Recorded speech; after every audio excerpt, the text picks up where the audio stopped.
Episode 92. We discussed the recent Tommy Pham signing and the State of the Union. You're listening to the Bucko Banter podcast, brought to you by the Just Baseball Media Network. Cue the music. Rockin' 101, she compliment my taste. Whiskey in my lemonade, cause I like the way it tastes. Best seats at the Pirates game, they let me run the base. Yeah, my time is like my money, cause I can't afford to waste. Wifey is a lawyer, take my date to my dates. Order steak by the plate, sending case after case. Run my race at my pace, clear the grass of the snake. Adam, welcome back, man. It's Super Bowl Sunday. We're going to have a quick episode today. But first, I want to say happy anniversary, brother. It's 1 year Bucko Banner. I texted your girlfriend earlier. I was like, it's an anniversary for me and your mans today, and leave us alone, please. Yeah, we need our space. This is our day. I can't believe it. 1 year. Yeah. It flew by, but also was the longest year at the same time. We accomplished a lot, and I feel like so much happened this past year, and I feel like 2025 is going to be bigger. But yeah, man, I'm just like soaking it in. It's crazy, like how far we've come from last December after you had February when you had your jaw surgery. We were getting the podcasting, the chemistry down pat. Got some interviews, got more interviews, and hit our stride. When we started this, I quite literally could not speak. When the idea was when the idea, before we even started recording, when the idea of Bucko Banter was formulating and in the early stages and we were trying to get logos together, I could only eat liquid food. Yeah. Just through a syringe, on the struggle bus, no bueno. And then right when we started recording was when I was allowed to speak and start talking and eating. So it seems like forever ago, but coming up on 1 year, and then the spring training last year, and now coming up on that again this year, 92 episodes later, dude. 92. It felt like when we reached 10, it was a lot. Crazy. I know. 92. We're gonna hit 100 in this next month because we're gonna be doing some team by team previews with breaking it down with some local media, beat reporters, whatnot. That'll be fun. We're gonna hit that very quickly though. Because that's 30 episodes. Yeah, right there on top of what we're doing already. If you carry everything, it should be over 100, right? Yeah. It's because we're still going to bring the weekly episodes with the Pirates as well. So it's going to be a lot. It's going to be multiple episodes a week at the beginning of this season. Last year, if you were an early Bucko Banter fan, it was 1 episode a week. And now it's 2 a week, sometimes 3. More. Yeah. And we love it. So we can't wait to do it. Happy anniversary. It's been a great year, but a better year is coming, brother. So for sure, man. We do have something to talk about, though. Something of are we just diving in? Oh, let's just dive in, man. Right. Because again, it's Super Bowl Sunday. Yeah, I know both of us want to watch the game. We got to place our bets. We got to make sure that after this, we're very, very rich men, and we will be. That being said, someone else is a richer man. Now that he's a Pirate, is Tommy Pham. 1 year, $4 million. The last week's episode, you said, the outfield market is slim. It's coming down to guys like Verdugo and Tommy Pham. I definitely said his name. Yeah. You said it. I went back to listen to it to see if I could clip it. And then I said, no, this is too sad. I don't want to do that. Because you also, in the same breath, you didn't recommend signing Tommy Pham. No. You just said, this is what's out there. Guys like Tommy Pham. My immediate reaction is this is a pointless signing. This is a waste of money. And I'm saying that as a Pirates fan, begging them to spend more money on pretty much anything. It's a waste of money. It's $4 million that could have been allocated to a much better player, to a Randall Grichuk, to a multi-year deal. And I know that's blowing up on the internet right now because I know Bleacher Report picked it up and other baseball influencers are retweeting it, saying the Pirates haven't signed a multi-year free agent in 10 years.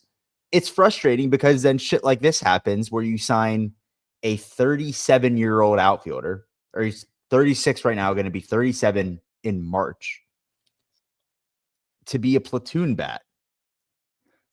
Yeah. And he's your second highest free agent signing this entire offseason for 1 year. What are we doing? Yeah.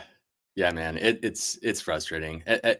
I know there might have been some like family stuff that kept Randall Grichuk in Arizona, but like you couldn't have opted that offer. I mean, I even think Randall Grichuk at 8 to 9 million Right. is more worth Tommy Pham at 4 million. I didn't even know Tommy Pham was going to get a guaranteed major league deal, to be completely honest with you. So it's frustrating, especially if you look at the numbers. I have some notes here. Let me run through some of these. Career wise, his splits are pretty decent career wise. All right. Versus right handed pitchers, 255, 336, 421 with a 757 OPS. Against lefties, 266, 372, 445, 817 OPS. If that's the Tommy Pham we're getting, I'd feel a little bit better. Let's look at 2024, shall we? First right handed pitchers, 256, 309, 365, 674. Left handed pitchers, it was worse. 222, 294, 380, 674. This was in 116 games, so was it not a small sample size? He was worth negative 0.2 WAR. If you're getting him as a platoon guy, and he's only getting older and probably going to regress statistically, I don't see the value in that signing. And it also feels like this front office loves to sign questionable clubhouse guys. The word on the street is it's a mixed bag for Tommy Pham. I personally don't buy it because when you have an 11-year MLB career, we're going on 12 years now, and this is going to be your 10th team. And out of those, well, let's go 9 of those teams, only 2 of them you spent multiple years with. Okay. 6 in St. Louis, 2 in San Diego. And then from there on out, it's been Cincinnati, the Mets, the White Sox, Boston, Arizona, and the Royals, and now the Pirates. And don't let this be breaking news for you. In 4 months, Tommy Pham's not going to finish the year with the Pirates. I can almost guarantee that. Okay. Yeah. This is a very likely situation where Tommy Pham usually has a couple good months of the season where, to be honest, we were talking about him as a potential come in last year at the trade deadline, maybe bring a little bit of spark to this team. In that situation, I get it. Okay. If you're like a team looking for like a 4th outfielder type guy, a spark plug, he's on that kind of Tommy Pham role for a couple months. Tommy Pham will be gone at the trade deadline. I know you might get a little pushback on that. This team is going to sell Tommy Pham. It makes no sense. You just read the splits.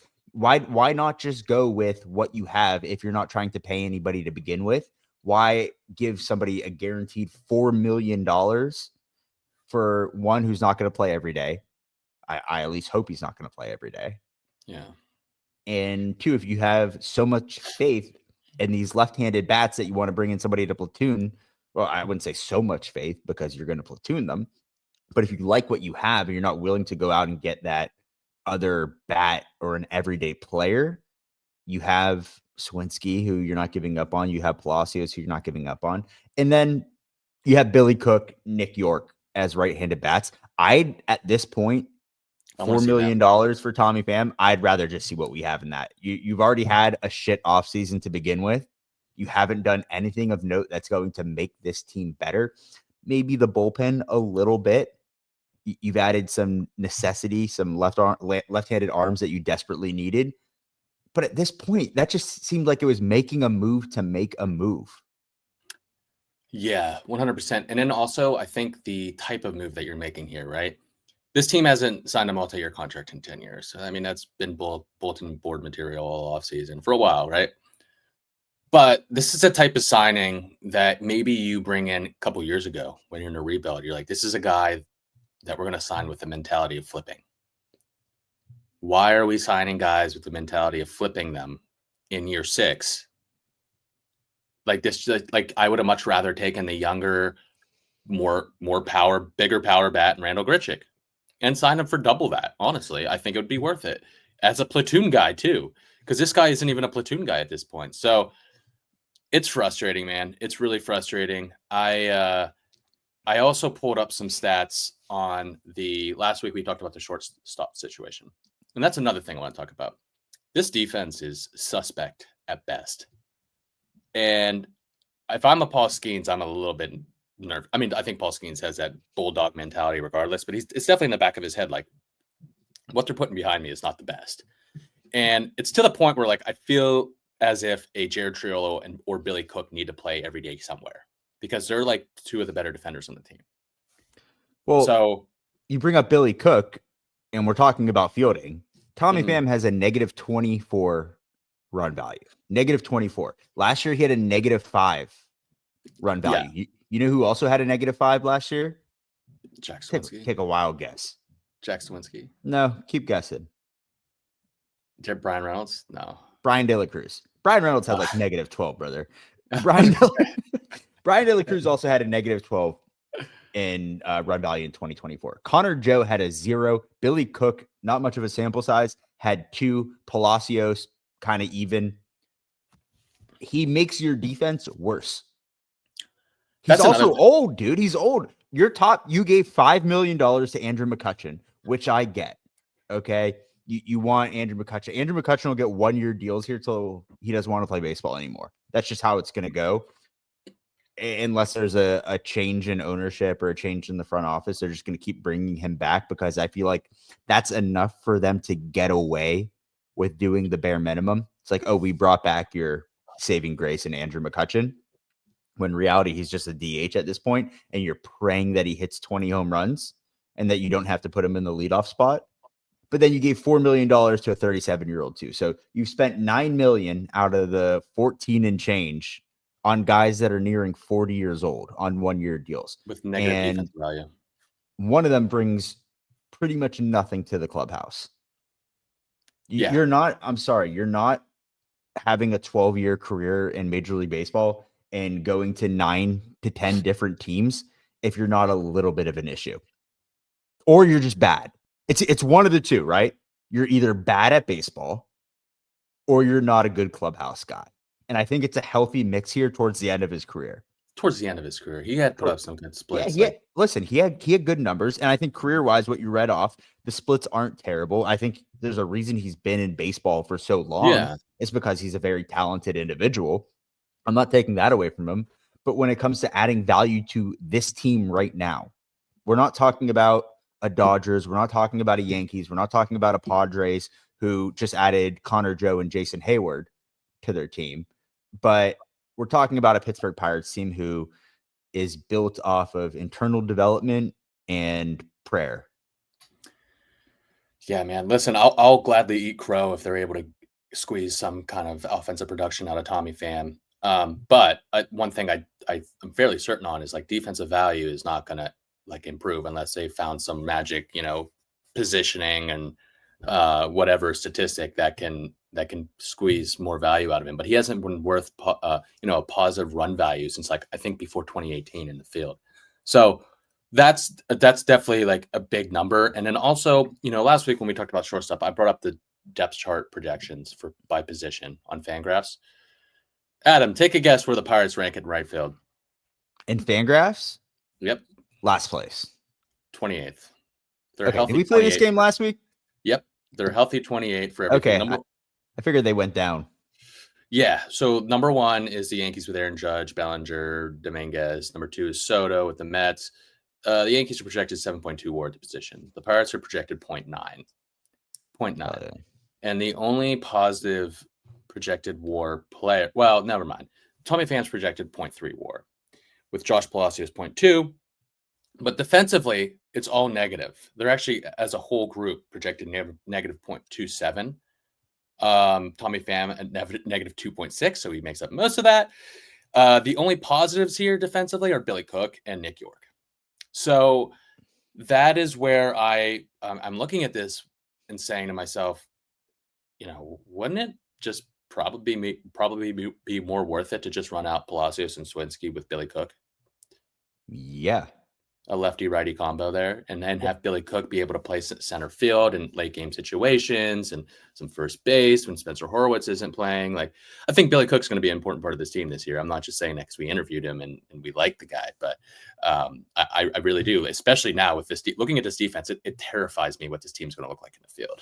Yeah, I mean, with Cook, there's a lot To be desired with the bat right now. I think he needs to find his groove at the plate and establish more of an approach. And he told us that on the pod, right? Like you're still working, you're still tweaking to make sure that you're not up there just guessing, right? You're up there with a plan. But there's no doubt in my mind that he provides significant defensive value over Tommy Pham. Right. You're not putting Tommy Pham in center field in a pinch, right? No. You're not putting him out in left field at PNC Park. You're going to try and tuck him away in a corner like you did with Brian De La Cruz and hope for the best. And if the best is a negative 0.2 WAR, you're punting again on the season. You're hoping you can crawl into the All-Star break like they always do. It seems like the past couple of years where you're maybe out there ready to compete. But let's do this. And I hate to be like in a bad mood this episode, but that's where I'm at right now. Say they go into the All-Star break this year, the same that they did last year, and you want them to be buyers, okay? You don't want them to sell. What are they selling? What are they? Who do they sell in order to get better at this point? Because at that point, you're assuming Bubba Chandler is in the starting rotation, okay? You're assuming they don't want to get rid of guys that they've held on to like Braxton Ashcraft, Thomas Harrington. They're very hesitant to deal from depth after Luis Ortiz. And we've heard it from Noah. We've heard it from multiple Pirates sources that you don't want to deal from something too much where you have where it's not a depth value. anymore. This is the strong suit of your team. Ben Cherington said it at the winter meetings. Like, listen, like, yeah, we dealt from depth because we felt that we can improve our team, but we don't want to keep just doing that because we have a lot of it. This is a solid part of our team, which I agree, right? But if that's the case, who do you have to sell that will make this team, that will be of value to another team that's going to make this team better at the same time? I don't think you have somebody like I don't think you have someone to deal with like that Ortiz trade really took out of their depth there, and I think you could have used that piece for other bigger pieces. I think you have to look at like a Bailey Falter, but what is he going to return? And it also depends on how these guys are performing at the midway through the year. I think of that young core of pitchers, I think Braxton Ashcraft is going to be the most expendable, especially because I don't believe this front office drafted him. So that would be my guess. I think they're going to try to hold Chandler. I think they're going to try to hold Harrington and Barco possibly. But I think Braxton Ashcraft, if healthy, is going to be a popular name on the trade market. I'd also like to see him in the bullpen. But yeah, I think it just depends, man. Like who would you take a stab at here? I don't know. They don't have trade. Who would I sell that I wouldn't want to keep? Like assuming Bailey Falter has a good first half. Well, yeah, but what does that bring back in return? Exactly. That's exactly like what you said. And then the only thing else that you have is Termar Johnson is your closest bat. Maybe Sammy Siani as like a fourth outfielder type guy that like you're preying on that might get a shot at some point. But again, that's a stretch, right? So you don't have prospects to send away, at least hitting prospects to send away that are going to bring in a major league bat that are going to help you make a push. They gave up one of the only hitting prospects that they had in Charles McAdoo last year for IKF, who can't play full-time shortstop. Prove me wrong. I hope you do. But everything says that he shouldn't be a shortstop for an entire year. Maybe IKF is a trade piece at that point we say it all the time. IKF, fantastic piece for a team that doesn't need him to be a starter every single day. Yeah. Just that could be the one guy, but then who plays shortstop? It's so many moving pieces, Scott, right now where my brain is like, why do you do this to yourself? And I still listen. I still like Horwitz. I still like Reynolds, Cruz. I like the thought of Joey Bart being a guy. I like the thought of Andy Rodriguez coming back and having a strong, like actual first semi-full season of baseball. I like the idea that Nick Gonzalez can pick back where he left off after a very solid, what would be a rookie year, full rookie year. But it's just like beyond the surface of what we have now. there's not much, and that's what makes a good team. I think a good analogy is they have a bunch of puzzle pieces that don't necessarily fit together perfectly. They have a shitty puzzle. That's what you're saying. Like they dealt a shit hand. No. But like they have these pieces like that don't really like fit together and aren't like maybe they're pieces from another puzzle. I'm reaching here, man. But like they don't have a true shortstop. Yeah, I'm a big puzzle guy. They don't have a true shortstop. They don't have a perfect option in their corners in the outfield. They don't have an everyday first baseman, really, if you want to go down that route. They have like 9 second basemen. That what are you going to do with these guys? I don't know. It's just a weird group of talented players. But how do they fit together to make this team a contender? I don't know if they do, and I don't know if any of them have significant trade value to bring in what they, at least yet, to bring in what they need. Maybe, again, also, we're leaving out Key Brian Hayes. Yeah. You know, there's a big what if there. Like the guy's starting to finally post on social media now after all the questions of like, what has he been doing in the offseason? Is the bat going to be there? Like, has he swung a bat? Is he going to be out for a longer period of time? And again, another, like you mentioned, another talented guy, a Gold Glove, which should probably be the best defensive third baseman in baseball when healthy. But what can he do for at least half a season where you decide he's going to be a contributor to this team based on the long-term deal that you signed him for and the amount of money that you invested in and the talent that he shows? Or is he going to be a piece where he still has back issues and you really can't move forward with him? Yeah. Or like you just kind of keep hobbling along and you decide that you're just going to trade him for pennies on the dollar. Yeah. Yeah. I think their best bet is for him to come out really hot in the first half. I think that's what everyone is really hoping for, obviously. Obviously, I hope he returns to form too. I mean, this is a guy we locked up for 7 years, and I hope he gets the back issues under control at age 25, 26. But, you know, him being a big contributor this year would be a big factor. Now, it still doesn't change the rest of the team. And I think I'm harping too much on the defensive side, but I think defense plays a big factor late in games. It plays a big factor in those 1-run games that they lost so many of last year. And I think that's my biggest question mark going into the spring. And that's something that I'll be watching, especially when we get down to Florida, is how they utilize guys in different positions, the different lineups they trot out there, how guys look, platooning in different positions. A lot of question marks, man. A lot more than I'd like in year 6, but I guess where I get mostly tied up is just how they decide to allocate money. Because last year you gave Aroldis Chapman 10 plus for 1 year because you felt that you missed out on the starting pitching market and you wanted to solidify the back end of the bullpen with him, Bednar, Holderman. So be it. I wasn't opposed to that. You also gave Martin Perez $8 million.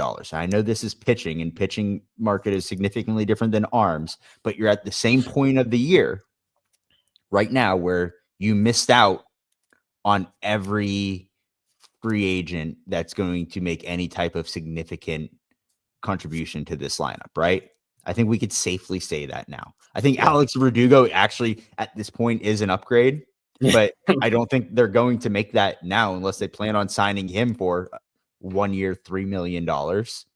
But why not at this point then go out and spend $8 to $10 million for 1 year? If you've already shown that you would do it before, just do it with a bat and not an arm. You have the arms now. You don't need to spend the money on the arms.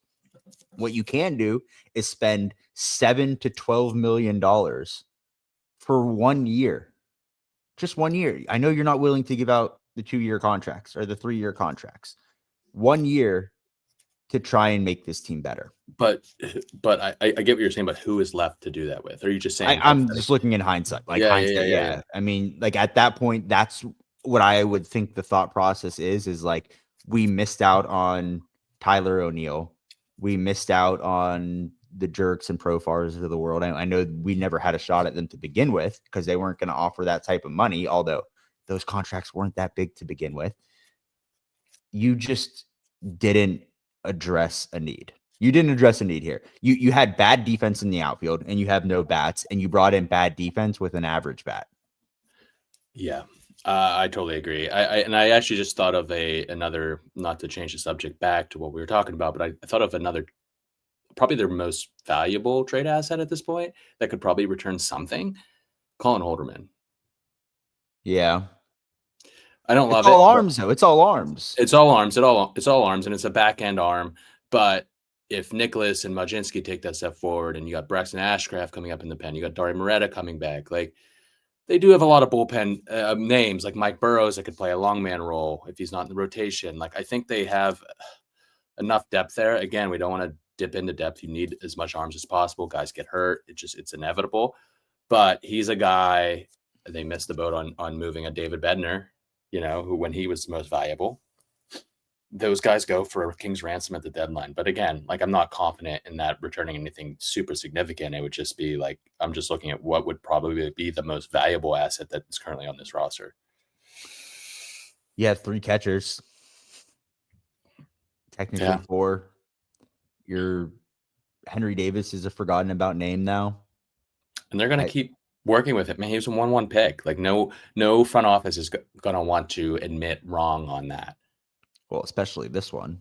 Yeah. I don't see where you plug him in at this point. If you think Joey Bart's going to be your guy, if Joey Bart hits and provides power and can hit 15 to 20 home runs a year, where do you put Henry Davis outside of a DH spot where you just paid a guy $5 million and you're considered you're one of your leaders of this team? Yeah, and you're not going to put him in right field again. I think Endy might play some first base, but I think they have some versatility behind the plate where they could possibly roster 3 catchers if they wanted to. But I mean, Davis would have to hit. Like if they could roster Bart, Davis, and Endy, with Endy being playing some first base and even DHing. But I know that's mostly Kutch's spot. I think they can move those guys around a lot. It's just going to have to. We're going to have to see what kind of adjustments Henry makes, because this is a big prove it year for him, obviously. Do you think he makes the... No. I think there's a chance, just because I think Endy might start in AAA again. Yeah. And if he has if Henry has a spring like he did last year, where I'm not gonna say names, but people were calling for his jersey to be retired and put up in rafters, and he's gonna be the next guy, and we're gonna be talking Henry Davis as the leader of this team. I'm not gonna say names. All right.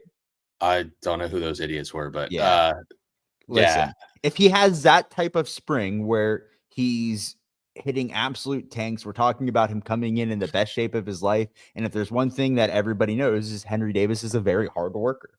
He puts in the work. It's just the results don't always seem to be there. And for a guy like him, you have to count on him hitting the long ball, right? He's not going to hit for average. He's not going to steal bases. So you're hoping for a high slugging and 20 home runs a year. Or you're going to start looking for other failing top end prospects that you can flip, change of scenery candidates. Like when we got Joey Bart we gave up nothing because we got him off waivers, but still, like that would be probably the alternative option, and hoping that, maybe he finds success elsewhere in a different organization and we can find another Joey Bart. So yeah, another option is he tears it up in AAA and then you deal him from there without giving a sample like a size. minor league trade. Right. Yeah. Right. You go prospect for prospect again. Patrick Riley for Billy Cook. Exactly. So. And again, we don't know if these guys are going to be working out, but you've put yourself in a situation where this roster doesn't look much different than last year. Yeah. It's kind of like a draw. It kind of feels like draw Dyson coming in. It's like, oh, this is like, if you ask Tommy Pham why he came to Pittsburgh, it's probably, well, they gave me the most money. That's just hilarious. That's what Dyson Dyson said. Not many options out there. That's what he said. That was at a low point. That was at a real low point. Yeah. But for Tommy Pham at 37 years old, someone's going to give you 1 year, $4 million for a place that you're probably not going to finish the season at. Like, that's a win, and probably more than anywhere. It has to be more than anywhere else. Oh, I Like, would think about it. guarantee. It has to be. I'm curious how many major league deals he was actually offered, if any. But it's funny. I'm looking back on November when we talked about the non-tender deadline, and when Brian De La Cruz was non-tendered, some idiot said, I think this is a sign that they want to improve at the position, and No. somehow they got worse. Somehow, it's honestly impressive. I'll give it to them. Somehow they managed to get worse at the position. Connor Joe went to the Padres. So, I'm not. This is just me being honest about the state of the union. I'm not trying to pile on the front office, but I am. It's impressive, but again, I'll gladly eat my words if they squeeze some type of offensive value out of him, because they're going to need it. They really are. Again, I think what's going to happen is he'll get off to a slow start. As we approach the All-Star break, he will hit 6 home runs and have probably hit like 320 in a month stretch. And either this team is competing or they're teetering that line of mediocrity, and they know that they're not going to get past it, and they'll deal him for. Didn't the White Sox DFA him, though? I don't even think he got dealt. One of the teams DFA'd him last year, and he got claimed by the Cardinals or the Royals, one of the two, and traded to the other. He finished the year with the Royals. Yeah. Because I remember I saw him at PNC Park when the Royals came to town. Yeah. God, it's Tommy Pham. He's a big guy. Don't get me wrong. I mean, like, yeah. Let's be positive. Okay, Scott, we've been recording for 31 minutes, about to be 32. Let's spend 1 minute starting now talking very, very positively about Tommy Pham. I'll let you go first. Yeah. I would everything I've said on this podcast, I would never even dream of saying to his face. I think he's got big arms. He obviously works out. Right. I think he probably, I don't know. He's probably a nice guy when you get to know him. Yeah, you got to get like past that first surface. Yeah, you got to get on his good side. And I bet you he's an athlete. Like, he's a good guy. Like, I don't, he had his heyday. So okay, that's good. It looks, based on his Instagram, it looks like, again, he works out very hard. He is strong. I hope for myself, when I am 37 years old, I can be as motivated and as obsessive about my physique as Tommy Pham. Hell yeah. Right now, I'm not there at 31 years old, but at 37, you wake up these days when you're in your 30s, sometimes your back might be hurting just a little bit, or you don't have that extra motivation. I hope I have Tommy Pham's motivation later on in life, just to keep pushing, to keep going. And then maybe when I'm 37, somebody will give me $4 million. That's another positive, right? He's a millionaire. That's cool. That is. I saw him. He bought a Lamborghini a couple months back. That's a cool car. That's a very cool car. He wears cool clothes, like Gucci. A lot of cool here. And there's a lot of cool, like the cool aspect. Maybe something that this team needs, right? Aroldis Chapman was a big fashion guy. We heard Comadina on the pod. He never wears anything twice. It's always Gucci from head to toe. Maybe that brings something to this team where everybody's like, I want to dress for success, and I could be like Tommy Pham. Yeah. Spin it. Keep spinning it. Spinning it. Okay. Because we are not big spenders and big degenerate gamblers, and I respect his millions, I would not invite him to our fantasy football league. Yeah. But I would ask for his advice, his start-sit advice. Like, he's probably, again, passion. We're talking passion. Passion. Yeah. Passion. There's a lot of if you're willing to assault somebody over fantasy football in person, and you have that's grit.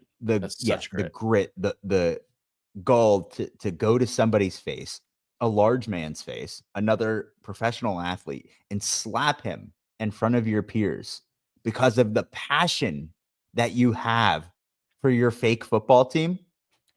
That's a guy that I want. Let's call it what it is. Let me finish, though. Let me finish. Am I done? I didn't think I was done.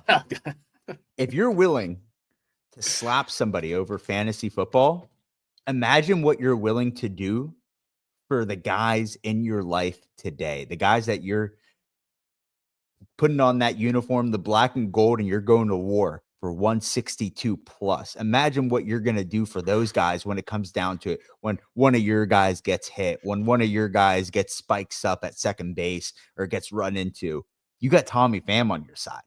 Yeah. That's a guy I want on my team. Who do the Reds got? Austin Hayes? Yeah, dude. Weak. Winners are the... Do you want Austin Hayes in your corner when it comes to a brawl, or do you want Tommy Pham? Easy question. And I think I found the winner of the NL Central. If the NL Central was a boxing match, I think, like, quite literally, I know people say it's going to be like a boxing match. These teams go at it. But, like, if it was quite... No love lost. Throw the record books out the windows. If it was quite literally a boxing match, I think we have the upper hand. We have big-bodied guys, Tommy Pham. I guess that's where I draw the line. We have Tommy Pham. I do foresee after his baseball career, a pay-per-view fight between Tommy Pham and Jake Paul. Just saying. Yeah, that or like Le'Veon Bell. Yeah. That's probably par for the course. I think we did good. That was more than a minute. That was like 4 solid minutes, Scott. There's a lot of nice things to say about Tommy Pham. Is he our nice guy this year? Oh, if we could spin Tommy Pham into a nice guy, I think Bailey Falter, I think he has surpassed the nice guy tag because he performed. He outperformed. You have to outperform the nice guy tag. Yeah. Right? Because before Bailey Falter, when we tagged him with being a nice guy, he was not pitching so well. And then he had a great year. So maybe this is okay. Here we go. Full circle, Scott. It's been 1 year since we started this podcast. It's almost been 1 year since we labeled Bailey Falter as a nice guy because he was so poor in spring training. Maybe we start calling Tommy Pham a nice guy. Like, hey, we don't love the signing. $4 million seems like a lot. The defense isn't there. He's not really good versus left-handed hitting, but nice guy. I think we could change. We could be his PR people. Like, we could change the narrative around Tommy Pham. We're going to start the Tommy Pham nice guy campaign 2025. Print the shirts. We are family. Yep. Yep. See, he's a family guy. Another positive thing. Right. I think he has a wife. Yeah. He's all about love. Let's get out of here. It's Super Bowl Sunday. You got any picks to click here for tonight's game? Yeah. Everyone's gonna hear this after the fact. So yeah. I just want a fair fight. I'm looking forward to the halftime show with Kendrick Lamar. So that'll be fun. I don't really care to see either team win. So yeah, I'm just there for the fun, the camaraderie of watching commercials with my friends and watching two teams I hate. Beautiful. I think Kendrick brings out Drake and then he either kills him on live television or I lose all respect for him. If he brings out Drake, I'm canceling Kendrick tomorrow. So all right. Well, next pod will be canceling Kendrick Lamar. We'll see how that goes for Bucko Banter. Scott, it's been 1 year. It's been a pleasure. I'm looking forward to year 2. A lot of big things coming. If you haven't already, Tim Meza was on the podcast a couple of days ago. That came out of nowhere. Very nice guy. I am rooting for him. There's a lot to love there coming out of the bullpen. So his story is incredible, from being a Division II Pennsylvania PSAC guy to working his way through the Blue Jays organization to pitching in the World Series to hopefully contributing as a left-handed reliever for the Pirates this year. So if you haven't already, go check out the Tim Meza interview. Go to buckobanter.com, buy some gear if you don't already. Subscribe to the YouTube channel. And listen, Valentine's Day is still a week away. I ordered some stuff off the Bucko Banter store for Valentine's Day. It's the gift that keeps on giving. Okay. You still got a week, and mine's already being shipped. I ordered it the other day. So Very quick shipping. Very quick. Get some stuff for your loved ones. You know, like we said, roses die. Bucko Banner gear lasts forever. So get on the shop, buckobanner.com. We are stupid, but I'm also being very serious. Go get some gear. Please, if you like supporting us, that's a very good way to support us. But an even better way is to subscribe to the YouTube channel. Subscribe to wherever you listen to the podcast. Make sure you download the episodes, leave a 5-star review, leave a comment on YouTube, wherever your heart desires.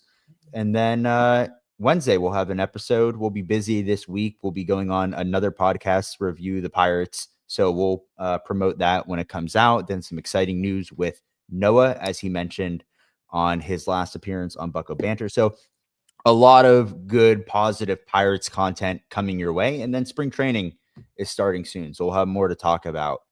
But until then, raise it. Raise it.